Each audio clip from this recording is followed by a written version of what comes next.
Harrah's হ্যাঁ মজন আল্লাহরে জিরাইতেছি মজন কি ব্যাপার কামে তো এসে তো কাম জিরান যাবো না কে বলে এসে বসবেন নইছে যে আল্লাহ রেস্ট নেই রেস্ট তো নেওয়া যাবো না টাকা তুমি কম নিবে ভাই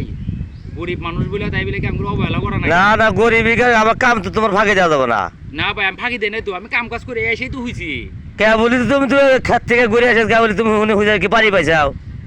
তো ভাই কিছু মনে করেন না ভাই আর হুমনি না না তো আবার কয়েক কথা আজকে ভাবছিলাম যে আজকের কামটা কইরা আপনার কাছে টিয়াডো নিয়ে আজকে শুক্রবার আমি হাফ কেজি গোস্ত কিনবো কিন্তু গোসল বাল নিয়ে খামু না না শুক্রবার বুঝলাম তো কিন্তু এই মনস্থ যাই আমি কামে যাইতেছি ভাই হ্যাঁ যান কামে যাইতেছি যান খেয়াল যান